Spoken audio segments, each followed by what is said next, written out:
On Saturday, September 28th, Hurricane Helene struck the mountainous regions of western North Carolina. The misinformation that happened next was almost as devastating as the storm. I start by saying I'm going to donate the proceeds of this video and any t-shirts I sell from Bunker Branding today to World Central Kitchen, who is feeding people in North Carolina and Tennessee who have been affected by the storm. This video will probably get shared a lot, so allow me to introduce myself. My name is Ryan Macbeth. I'm a software developer and intelligence analyst, mainly working in the collections, C4ISR, and mission planning space. I did 20 years as an infantryman before retiring as a sergeant first class. I'm also an intelligence analyst and commentator for Newsmax, so if you think I'm some kind of left-wing shill, you might want to close that loop. I make a lot of videos about how the military works, how intelligence is collected, and misinformation, disinformation.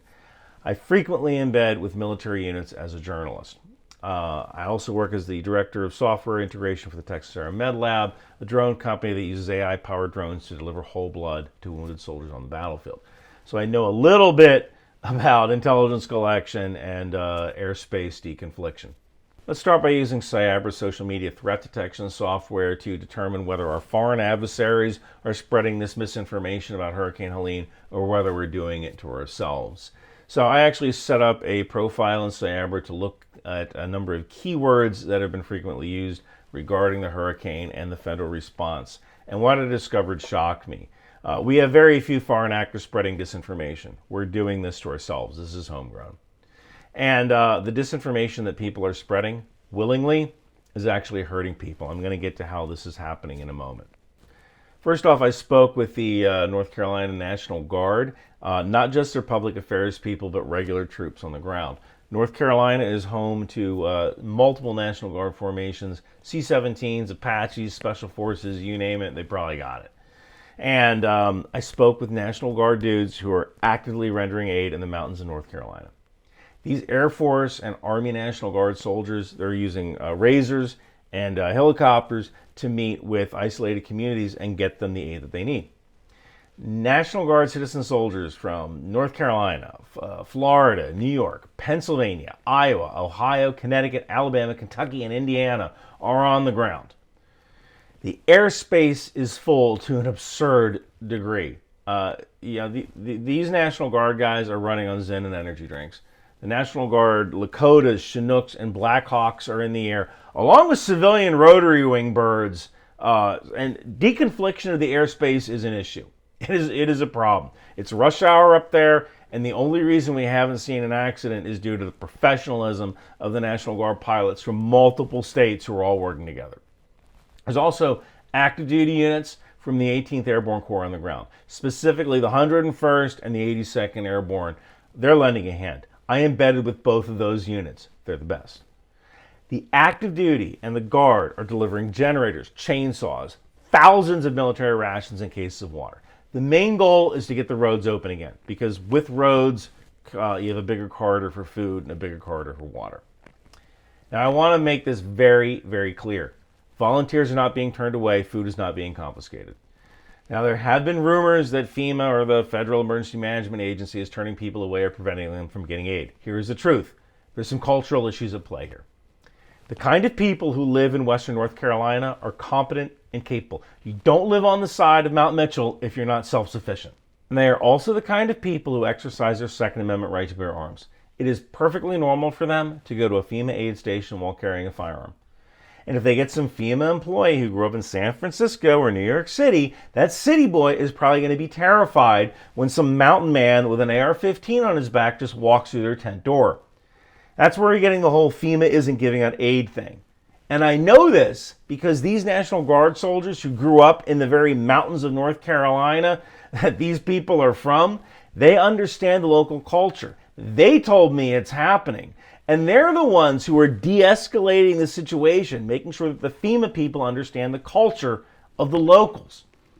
And somehow, a few incidents of FEMA people being visibly distressed or uncomfortable around civilians with guns turned into FEMA is refusing to give out aid. This is where it all started. The problem is that the rumors are getting out of control. So you have people posting lies on the internet, and now you have volunteers coming to North Carolina, and they aren't coordinating their actions with FEMA or the National Guard because they believe if they do, FEMA will arrest them. They won't. FEMA doesn't have arrest powers. This is costing lives because the National Guard is checking communities that have already been checked by volunteers. But since the volunteers won't coordinate with the National Guard still thinks that ticket is open and the community still needs something. If you are spreading misinformation that FEMA will arrest you and the National Guard is not being allowed to help, you are hurting people. People are dying because of you. There are other people who are saying that if you apply for disaster aid, FEMA will take your land. Some of this is related to this screaming idiot, Stu Peters. He's the one who started this rumor who said that. And here's an interesting fact about the region of North Carolina. It sits on the biggest lithium deposit in the United States. Yeah, lithium. The stuff that they use to make batteries that are not removable from your cell phone, which all the way, by the way, is a weapon of war that could be blown up by the IDF or your own government for that matter at any time. And these batteries are also used to power electric vehicles, which of course are a key component of the Green New Deal agenda backed by the US government and the UN and the World Economic Forum and of course, Blackrock. And the lithium situation in North Carolina is really no secret. It's been reported on climate nut websites where people who supposedly love the earth are talking about digging up mountains of North Carolina to steal the lithium and build electric vehicles so they can drive around San Francisco and fuck each other in the ass. And the federal government is in on all of this, of course. The Albemarle Kings Mountain mine that Stu mentioned is the economic engine for 3 counties. Everybody loved it until 4 or 5 days ago when it became some kind of deep state George Soros plot. There's also a rumor that FEMA doesn't have enough money for disaster assistance or that money was diverted to other border-related issues. This is a lie as well. Congress recently passed a short-term spending bill that grants FEMA about $20 billion for the agency's disaster relief. There's also the rumor that FEMA will only provide $750 to disaster survivors. This is the same lie that came out after the Maui wildfires, and back then it was $700. Here's the truth. When you walk up to FEMA for aid, they hand you a gift card for $750. No questions asked. It's called Serious Needs Assistance. It's designed to help with short-term expenses, cover essential items like food, water, baby formula, breastfeeding supplies, medication, and any other emergency supplies that you might need. Then you come back the next day with your application, and they'll review it and figure out what you qualify for. So this was an own goal. We did this to ourselves. Russia didn't do this. China didn't do this. We did this to ourselves, but we can stop it in its tracks. Use trusted sources of information, not Facebook posts. Donate to World Central Kitchen. That's what I'm going to do. And please don't use this event to score political points. These kinds of tragedies are the opportunity to show you humanity, not to dunk on someone from a different political party. Special thanks to Cyabra for allowing me to use their social media threat detection software. Thank you to the North Carolina National Guard and the 20th Special Forces Group. The 20th Special Forces Group actually invited me to embed with them on one of their missions to reach out to some of these communities. I'd love to. Unfortunately, I have to get on a plane to Germany at 5 p.m. tomorrow, where I'm speaking about drone warfare at the 2024 NATO Joint Air and Space Power Conference. I'd probably just slow you guys down anyway. I'm not going to do a t-shirt commercial like normal after this, but please take a look at a t-shirt from Bunker Branding. Buy one. I'm giving everything to World Central Kitchen. And thank you guys so much for watching.